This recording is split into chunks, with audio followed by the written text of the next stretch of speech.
अमीर बाप की बेटी शिल्पी को मुकेश पसंद होता है, लेकिन दोनों के बीच हैसियत की दीवार खड़ी होती है। और फिर कहीं नौकरी कर लो ना, क्या हमेशा ये लोहे की सलाखों के पीछे भागते रहते हो? कितनी मेहनत करते हो। शिल्पी, नौकरी से कुछ नहीं होगा। तुम लोगों की हैसियत तक पहुंचना है तो अपना ही बिजनेस करना पड़ेगा, वरना तुम्हारे पापा किसी और से तुम्हारी शादी करवा देंगे। अच्छा, ऐसे किससे करवा देंगे? मैं तो तुमसे ही शादी करूंगी। बोल दिया तो बोल दिया, बस। मुकेश उस बेचारी को समझाता भी तो क्या। दुनिया के रीति रिवाजों से काफी दूर थी शिल्पी। भले ही बड़े बाप की बेटी, लेकिन सादगी इतनी कि क्या कहना। बेटा शिल्पी, कल तुमको देखने लड़के वाले आने वाले हैं, तैयार रहना। मैंने तुम्हारी माँ को समझा दिया है। घर के सारे नौकर चाकर को वो समझा देगी कि स्वागत कैसे करना है। कैसी बात कर रहे हैं पापा? मैं तो मुकेश से प्यार करती हूँ, उसी से शादी करूंगी। मैंने आपको बताया था ना। मुकेश किसका बेटा है? वो स्टील किंग सिंघानिया का, या वो जो बड़े ज्वेलरी वाले हैं मेहता, उनका? नहीं नहीं पापा, वो अपना ही काम करता है, लेकिन एस्टेब्लिश नहीं है अभी। पापा, वो आपके पास कब आएगा? जब कुछ बन जाएगा। आप प्लीज थोड़ा सा वक्त दे दीजिए। पिता को शिल्पी की बात पर गुस्सा आ जाता है। वो उससे कुछ नहीं कहते और शिल्पी की माँ के पास जाते हैं। यह संस्कार देकर बड़ा किया तुमने शिल्पी को, और कैसे मैं किसी भिखारी के साथ उसकी शादी कर दूं? कौन है ये मुकेश? मैं जानती हूँ, बड़ा ही होनहार लड़का है।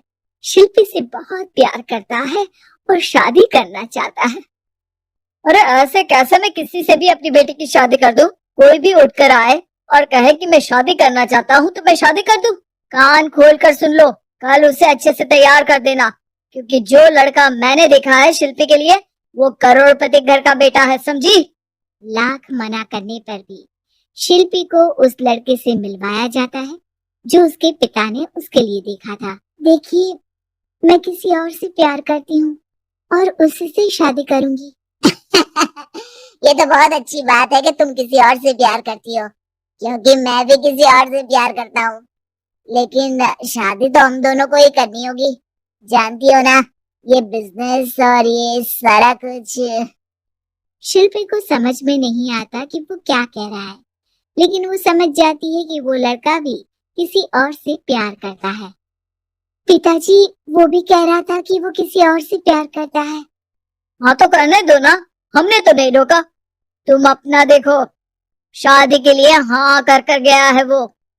लेकिन क्यों? अरे वो और मैं दोनों ही एक दूसरे से प्यार नहीं करते, फिर शादी क्यों कर ले? पापा, एक बार सिर्फ मेरे कहने पर आप मुकेश से मिल ले। पिता शिल्पी के कहने पर फॉर्मेलिटी के लिए ही सही, लेकिन मुकेश को घर बुला लेते हैं। देखो, ज्यादा वक्त नहीं दे पाऊंगा। ये बताओ कि शादी के बाद कहाँ रखोगे उसे? 2 कमरे के मकान में? नहीं सर, मैंने 2 साल के बाद का सारा प्लान कर लिया है। मैंने आयरन इंडस्ट्री खड़ी करने के लिए पूरा ब्लूप्रिंट तैयार किया है। मेरी खुद की जगह है दादाजी की, बस थोड़ा फंड का अरेंजमेंट हो जाता तो काम शुरू कर देता। अच्छा, मतलब तुम यहाँ फंड रेज करने आए हो? मुकेश समझ जाता है कि उसके पिता शिल्पी की शादी उससे कराने के मूड में नहीं है। फंड आप कभी दे भी नहीं पाएंगे मुझे तो सिर्फ शिल्पी चाहिए। मैं उसके बिना नहीं रह सकता सर। मैं उसे बहुत खुश रखूंगा। वो तो हर पति का धर्म होता है। वो तो मैं किसी से भी उसकी शादी करा दूं, वो उसे खुशी रखेगा। लेकिन देखो, मैं ज्यादा बात को घुमाना नहीं चाहता। वो बड़े घर की लड़की है, उसे काम काज की आदत नहीं। अभी वो समझ नहीं रही, लेकिन तुम तो समझो। मैं किसी भी हालत में शिल्पी की शादी तुमसे नहीं करवा सकता। मुकेश पिता से लाख मन्नतें करता है, लेकिन वो नहीं मानते। शिल्पी की शादी उस अमीर लड़के से हो जाती है। शादी के बाद क्या हम लोग मेरी माँ के घर चले? मुझे उन लोगों की बहुत याद आ रही है। हाँ हाँ, जाओ जाओ। वैसे भी आज मैं अपनी गर्लफ्रेंड के साथ मसूरी जा रहा हूँ, तुम जा सकती हो। कैसी बात कर रहे हैं? अब हम लोगों की शादी हो गई है, आप कैसे किसी और लड़की के साथ जा सकते हैं? अरे मैंने तो तुम्हें शादी के पहले ही बता दिया था कि मेरी कुछ गर्लफ्रेंड्स है। अब प्लीज ये टिपिकल बीवी वाला रोना धोना शुरू मत कर देना। शिल्पी पिता के घर जाती है और माता पिता को सारी बात बता देती है। इतना गंदा इंसान निकलेगा, मैंने तो सोचा ही नहीं था। अरे क्यों कराई मेरी फूल जैसी बेटी की शादी ऐसे घर में? और तो क्या हो गया? शुरू शुरू में हर घर में ऐसा होता है, धीरे धीरे ठीक हो जाएगा। और वैसे भी उन लोगों के साथ हम लोगों की एक बड़ी डील फाइनल हुई है, समझी? उन लोगों से रिश्ता बनाकर रखो, तभी पैसों की बारिश होगी। पापा, अब समझ में आया कि आपने मेरे साथ ऐसा क्यों किया। मुकेश आपके सामने गिड़गिड़ा कर गया कि वो मुझे बहुत खुश रखेगा, लेकिन आपने मेरी शादी एक ऐसे लड़के से करा दी जो किसी और लड़की से प्यार करता है और शादी सिर्फ समझौते के लिए कर रहा है। पापा, मैं जा रही हूँ, लेकिन इस घर में कभी पैर भी नहीं रखूंगी।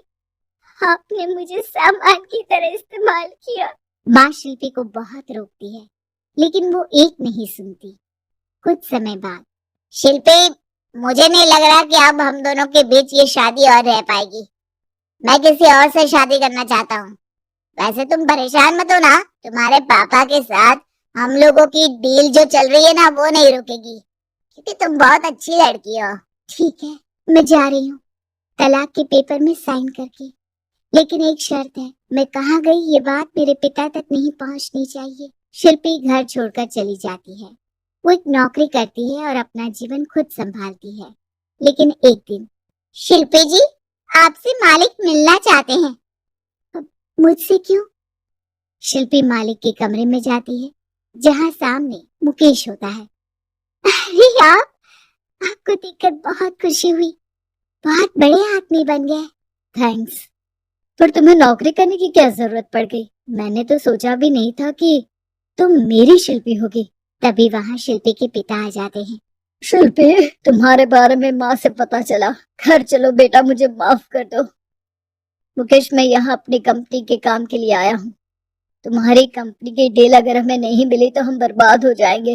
वैसे अब तुम चाहो तो शिल्पी की शादी मैं तुमसे कराने को तैयार हूँ। बस करिए पापा, ये क्या सौदा लगा रखा है आपने? जिस कंपनी से आपकी डील हो, अपनी बेटी की शादी उसी के घर करा देते हैं। शिल्पी मुकेश से माफी मांगती है और वहां से जाने लगती है कि मुकेश उसे रोक लेता है। रुको शिल्पी, ये सब कुछ तुम्हारे लिए है। ये कंपनी, ये नाम सिर्फ तुमसे शादी करने के लिए ही खड़ा किया था।